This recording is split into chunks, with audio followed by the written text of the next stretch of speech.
नमस्कार, आपण पाहताय न्यूज 18 लोकमतवर संध्याकाळच्या बातम्या. आपल्या सगळ्यांचं स्वागत. आणि आता बातम्या पाहूयात सविस्तर.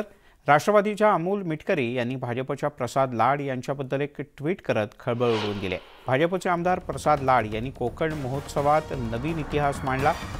छत्रपती शिवाजी महाराज यांचा जन्म कोकणात झाला आणि त्यांचं बालपण रायगडावर गेलं असं वक्तव्य लाड यांनी करत पुन्हा एकदा इतिहासाशी छेडछाड केली. भाजपनं छत्रपतींचा चुकीचा इतिहास मांडण्याची आणि अपमानाची सुपारी घेतली का असा प्रश्न मिटकरी यांनी उपस्थित केला.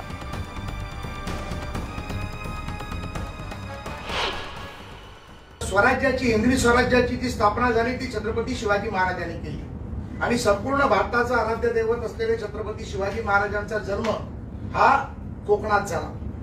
त्यानंतर रायगडावरती त्यांचं बालपण गेलं आणि रायगडावरती त्यांनी स्वराज्याची शपथ घेतली. समृद्धी महामार्गाची पाहणी राज्याचे मुख्यमंत्री आणि उपमुख्यमंत्री करतायत. नगरला ते पोहोचलेत. आपण थेट जाऊया. उपमुख्यमंत्र्यांनी काढलेल्या अतिशय नियमशीर पद्धतीने त्यांनी ह्या सगळ्या गाडीमध्ये वाहनं जी आहेत ती चालवलेली आहे. ही थेट दृश्य बघतोय. वैजापूरमध्ये या ठिकाणी स्वागत जे आहे ते करण्यात आलेलं आहे. मुख्यमंत्र्यांचं आगमन झालेलं आहे. उपमुख्यमंत्री त्यांच्यासोबत आहेत. त्याचबरोबर शिंदे गटाचे सगळेच पदाधिकारी जे आहेत, आमदार आहेत, ते उपमुख्यमंत्री आणि मुख्यमंत्री यांच्यासोबत या ठिकाणी दाखल झालेले आहे. ही थेट दृश्य बघतोय वैजापूरमधून. गंगापूर वैजापूर मतदारसंघाच्या हद्दीवरती माननीय मुख्यमंत्री एकनाथ शिंदे आणि उपमुख्यमंत्री देवेंद्र फडणवीस यांचं आगमन झालेलं आहे. त्यांचा हार घालून या ठिकाणी सत्कार केला जातो. आपण ही थेट दृश्य बघतोय. नाशिक, औरंगाबाद आणि नगरच्या हद्दीवर असलेल्या वैजापूरवरती एकनाथ शिंदे आणि उपमुख्यमंत्री देवेंद्र फडणवीस यांचं स्वागत झालेलं आहे. तब्बल 4 ते 4.5 तासाचा प्रवास पार करूनही त्यांच्या चेहऱ्यावरचं आपण स्मित हास्य बघतोय. कुठल्याही प्रकारचा थकवा जो आहे तो त्यांच्या चेहऱ्यावर जाणवत नाहीये. आता आपण ही दृश्य बघतोय. त्यांचं स्वागत या ठिकाणी केलं जात आहे. या मतदारसंघाचे आमदार आणि लोकप्रतिनिधी जे आहेत ते मुख्यमंत्री आणि उपमुख्यमंत्री यांचं स्वागत करतायत. अतिशय आपण ही थेट दृश्य बघतोय. मुख्यमंत्र्यांचं स्वागत केलं जात आहे. नगर जिल्ह्याच्या बाउंड्रीवरती अर्थात औरंगाबाद आणि नगर याच्या हद्दीवर असलेल्या वैजापूर ठिकाणी या ठिकाणी हे स्वागत केलं जात आहे. स्वागताला मोठ्या प्रमाणात कार्यकर्ते आणि पदाधिकारी यांची गर्दी जी आहे ती आपल्याला पाहायला मिळते. हे थेट दृश्य बघतोय. उपमुख्यमंत्री आणि मुख्यमंत्र्यांचं अशा पद्धतीने स्वागत केलं जात आहे. नेमकं या स्वागताच्या दरम्यान मुख्यमंत्र्यांकडनं प्रत्येकाला वेळ दिला जातोय. कुणालाही नाराज केलं जात नाही. या ठिकाणी निवेदन असतील, कुणाच्या काही समस्या असतील त्या देखील मुख्यमंत्री जाणून घेत आहेत. त्यांचं पत्र जे आहे प्रत्येकाचं ते देखील मुख्यमंत्री आपल्याला हातात घेताना दिसतं. ही थेट दृश्य बघतोय. वैजापूरमधून उपमुख्यमंत्री आणि मुख्यमंत्री या ठिकाणी दाखल झालेले आहे आणि आताच नुकतेच ते त्यांच्या वाहनातून या ठिकाणी उतरलेले. स्वतः आपण बघितलं दृश्यांमध्ये की उपमुख्यमंत्री देवेंद्र फडणवीस हे वाहन चालवत होते आणि दुसऱ्या बाजूला महाराष्ट्र राज्याचे मुख्यमंत्री एकनाथ शिंदे साहेब जे आहे ते या ठिकाणी दाखल झालेले होते. आता ते या ठिकाणून रवाना होत आहे. ही दृश्य बघतोय आपण. आणि पुन्हा एकदा उपमुख्यमंत्री देवेंद्रजी फडणवीस हे पुन्हा वाहनाकडे जाताना आपल्याला पाहायला मिळतात. ही दृश्य आपण बघतोय. आपण त्यांच्याशी बोलण्याचा प्रयत्न करणार आहोत. ही थेट दृश्य बघतोय. उपमुख्यमंत्री स्वतः या ठिकाणी बोलताय. मुख्यमंत्री साहेब, आपण उपमुख्यमंत्री साहेब आपण इतका प्रवास करून आला, अतिशय मोठा प्रवास होता, तरी देखील चेहऱ्यावरचं स्मित हास्य जे आहे ते कायम आहे. थकवा कुठेही जाणवत नाही. हा आनंद आहे. इतका सुंदर रस्ता झालेला आहे. हा पाहून अतिशय मनापासून आनंद होतोय. मी आणि मुख्यमंत्री महोदय आम्ही हा रस्ता बघितल्यानंतर याची क्वालिटी आणि सगळं काम पाहून आम्ही अत्यंत आनंदित आहोत. आपण गाडी चालवताय, कितीच्या स्पीडने आपला स्पीड आहे? खरं तर सगळ्याच आमदारांच्या पुढे आपली गाडी धावताना पाहायला मिळते. ते सिक्रेट आहे, ते मी सांगणार नाही. आपण बघतोय अशा पद्धतीनं उपमुख्यमंत्री आणि मुख्यमंत्री या रथाची जी घोडदौड आहे आपली दोघांची, ही अशीच कायम राहणार आहे का? ही अशीच कायम राहणार आहे आणि मुख्यमंत्री एकनाथजी शिंदे यांच्या नेतृत्वात आमच्या सरकारचा जो घोडा आहे हा दौडतच राहील. मात्र आपल्या आमदारांकडनं छोट्या मोठ्या चुका होत आहेत, त्याच्यावर कसा मार्ग काय त्या सगळ्यांना समजावून सांगू. मुख्यमंत्री शिवाजी महाराज की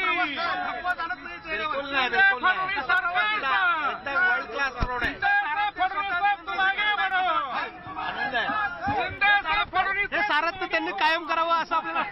आम्ही दोघे एकत्र आम्ही सोबत आहोत असं या ठिकाणी मुख्यमंत्री आणि उपमुख्यमंत्री म्हणताय। आणि आता हा ताफा जो आहे तो पुन्हा नगरच्या दिशेने अर्थात शिर्डीच्या दिशेनं रवाना होतोय। ही थेट दृश्य बघतोय। मुख्यमंत्री आणि उपमुख्यमंत्री जे आहे ते आता या ठिकाणून रवाना होतं। ही त्यांच्या वाहनाची दृश्य आपण बघतोय। औरंगाबादहून आता ते पुन्हा शिर्डीच्या दिशेनं रवाना होतं। ही थेट दृश्य बघतोय। हा सगळा ताफा जो आहे तो अशा पद्धतीने आता पुढे जातोय। ही थेट दृश्य बघतोय। मुख्यमंत्री आणि उपमुख्यमंत्री यांचा जो ताफा आहे तो आता रवाना झालेला आहे।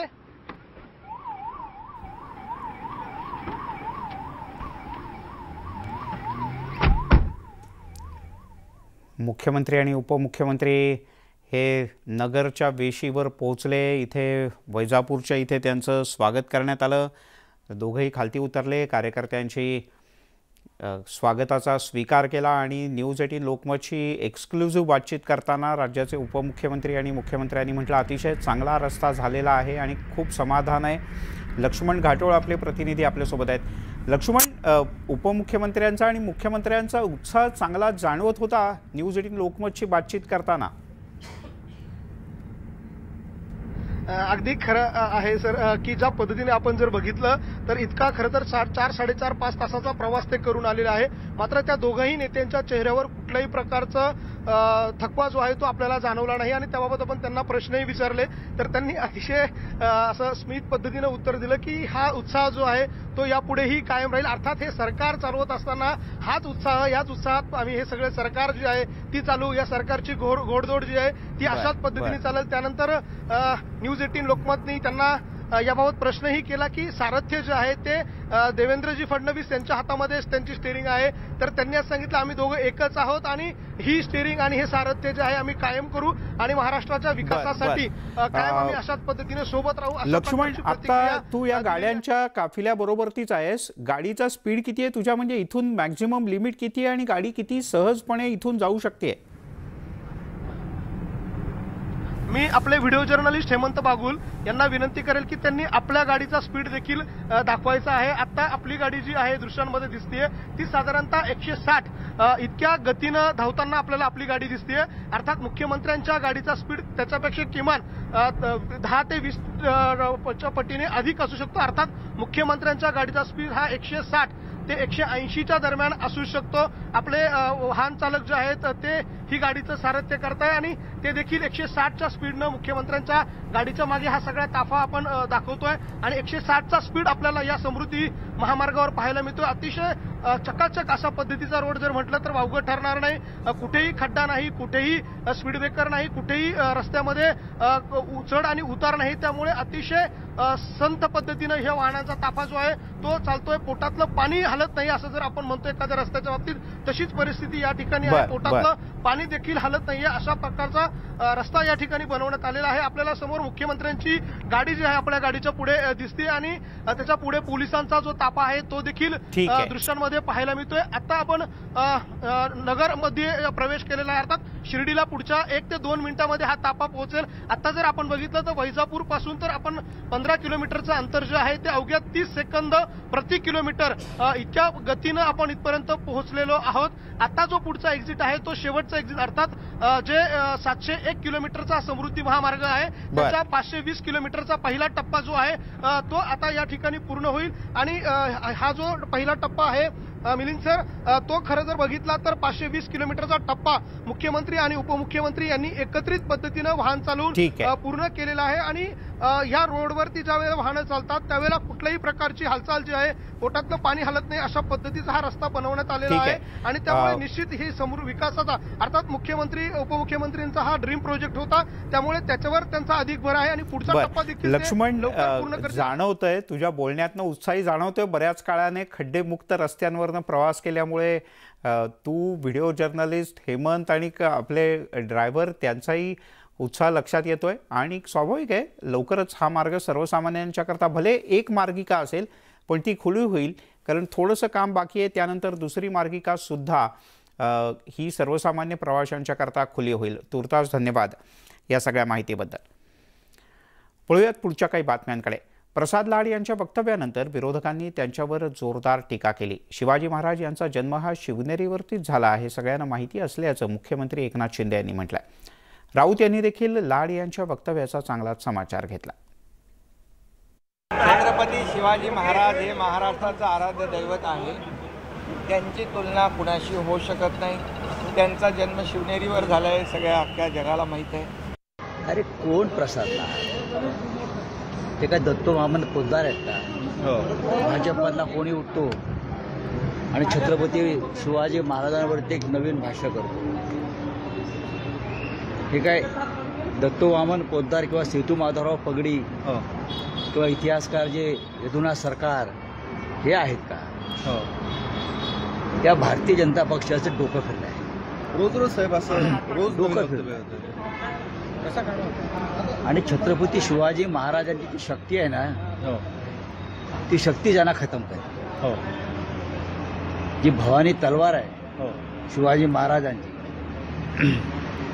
ती तलवारच एक दिवसांचं मुंडकं छाटणार आहे त्यांच्या पक्षाचं. मला वाटतं माननीय आमदार प्रसाद लाड हे इतिहास तज्ज्ञ असावे असं मला वाटतं, आणि म्हणून त्यांचं आपण जास्त मनावर घेऊ नये.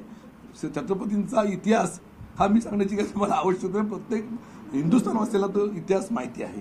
कोश्यारी काळी टोपी घालणारा सुधांशु त्रिवेदी भाजपचा राष्ट्रीय प्रवक्ता, अजून सगळे इतिहास चुकीच्या पद्धतीनं मांडणारे खोटारडे इतिहास संशोधक हे पण जाणीवपूर्वक वारंवार अवमान करत आलेले आहेत. आणि आता त्यांचा मोहरक्या प्रसाद लाड म्हणतो छत्रपती शिवरायांचा जन्म कोकणात झाला. 19 फेब्रुवारी 1630 रोजी शिवनेरी किल्ल्यावर छत्रपती शिवरायांचा जन्म जिजाऊंच्या पोटी झाला. मुख्यमंत्री एकनाथ शिंदे यांनी प्रसाद लाड यांच्या विधानावर प्रतिक्रिया दिली. महाराजांचा जन्म शिवनेरीवरतीच झाला हे सगळ्यांना माहीत असून महाराजांची तुलना कोणाशीही होऊ शकत नाही असं मुख्यमंत्री म्हणाले.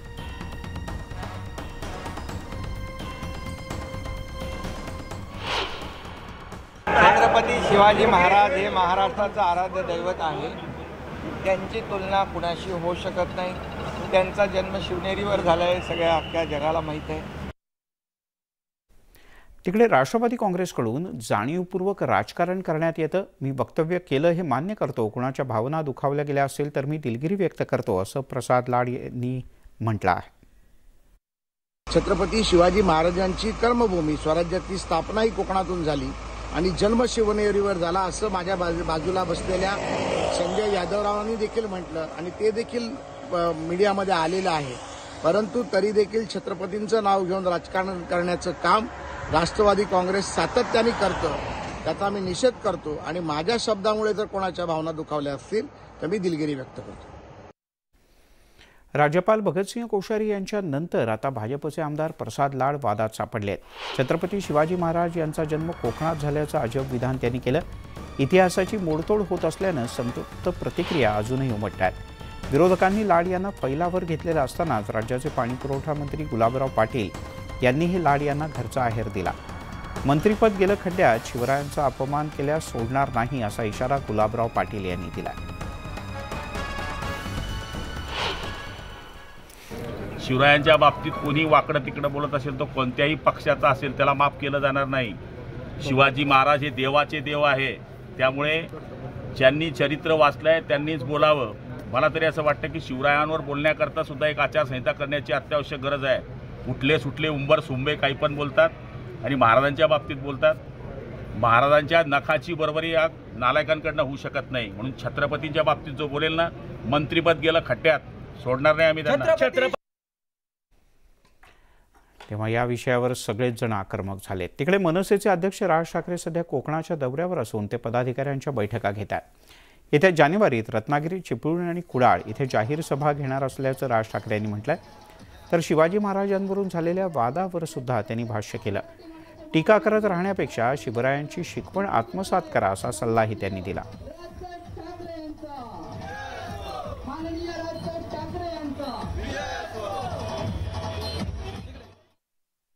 सगळ्या गोष्टींचा आढावा घेता येत्या जानेवारीमध्ये मी एक सभा कुडाळला देणार आहे आणि एक सभा रत्नागिरी किंवा चिपळूण इथे माझी जानेवारीमध्ये 2 सभा या होणार आहेत. आणि त्याच्या आधी काही विविध कार्यक्रम पक्षातर्फे जिल्ह्यामध्ये घेतले जातील, केले जातील, तर त्याची मला असं वाटतं त्या वेळेला योग्य त्या सूचना आणि माहिती आपल्याला दिली जाईल. शिवाजी महाराजांकडनं काही घेऊ नका. जे महाराजांनी सांगितलं, जे महाराजांनी घडवलं, कळलं का, त्या नाही गोष्टी आम्हाला घ्यायच्यात. आम्हाला फक्त वाद करत बसायचे. करत बसा म्हणा, तेच करत बसा. त्यांचं त्यांना लख लागू. मला काही त्याच्यामध्ये देणं घेणं नाही. त्याच्यात कोण विरोध करतं आणि कोण काय करते ते. प्रश्न असा आहे की ज्या प्रकारे कोकणाने ह्या सर्वांच्या विरोधात एक राग व्यक्त करायला पाहिजे ना, तो राग व्यक्त होत नाही. की हे असेच वागत आलेत आणि ह्या लोकांना तुम्ही असेच मतदान करत आलात, त्याच्यामुळे त्यांना असं वाटतं की हे असंच असतं. काही नाही केलं तरी हे आपल्याला मतदान करणारच आहेत ना, मग कशासाठी करा. हा इतकी वर्ष आपला हायवे रखडलेला आहे, बरोबर आहे. कोण काही बोलते का याच्याबद्दल? म्हणजे सध्या तर कळतच नाही हा आमदार या पक्षात आहे का त्या पक्षात आहे का कुठे गेलाय तेच कळत नाहीये. या प्रकल्पांना आजही माझी तशीच इच्छा आहे की हे असले प्रकल्प कोकणासारख्या एका उत्तम जागी येऊ नयेत. पण एकूण आता महाराष्ट्राचा विचार करता महाराष्ट्रामधनं प्रकल्प दूर जाणं हेही महाराष्ट्राला आता परवडणारं नाही. की आत्ताच मला असं वाटतं आपण बघितलं असेल तर 1-2 प्रकल्प महाराष्ट्रातनं बाहेर गेले आणि अशा परिस्थितीमध्ये आपण प्रकल्पांना विरोध करतोय. त्यामुळे आता आक्रमक भूमिका आणि राज ठाकरे यांचा हा दौरा. तिकडे राज्यपालांच्या विरोधात मराठा क्रांती मोर्चाकडून आंदोलनाची हाक देण्यात आली.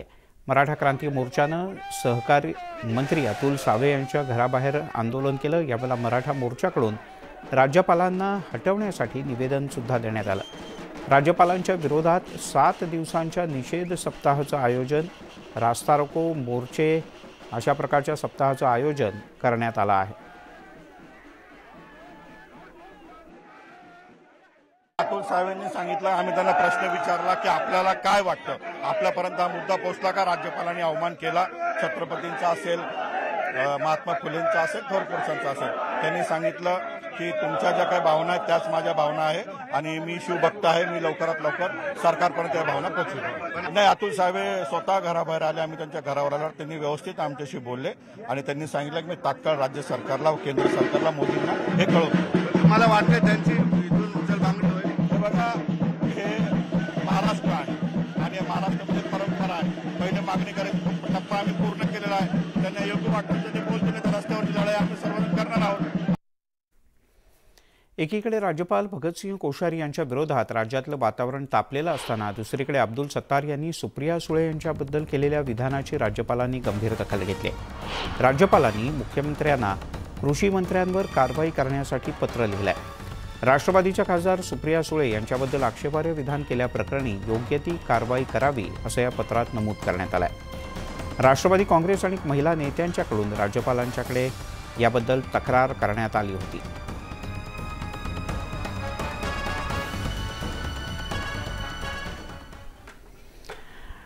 वळूयात पुढच्या बातमीकडे. महाराष्ट्राला पहिली महिला मुख्यमंत्री देण्याच्या मुद्द्यावरून बच्चू कडू यांनी उद्धव ठाकरे यांच्यावर निशाणा साधला. उद्धव ठाकरेंना काहीच जमत नाही, त्यामुळे त्यांनी नवीन उपक्रम सुरू केल्याची टीका बच्चू कडू यांनी केली.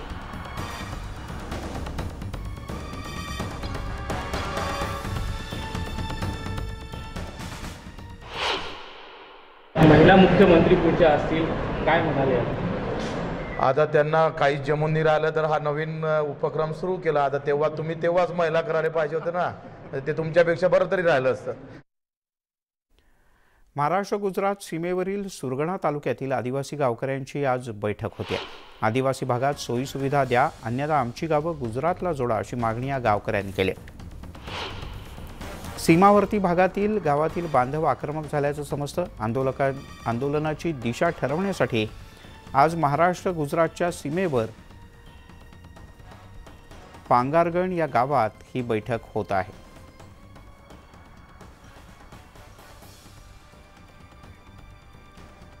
आणि आता थेट जाऊया शिर्डीला. राज्याचे मुख्यमंत्री एकनाथ शिंदे आणि उपमुख्यमंत्री देवेंद्र फडणवीस हे शिर्डीला पोहोचले आहेत. नागपूरहून समृद्धी महामार्गानं प्रवास करत ज्या पहिल्या टप्प्याचं उद्घाटन पंतप्रधान नरेंद्र मोदी यांच्या हस्ते व्हायचं आहे त्या पूर्ण मार्गाची पाहणी ही मुख्यमंत्री आणि उपमुख्यमंत्र्यांनी एकत्रितपणे केली।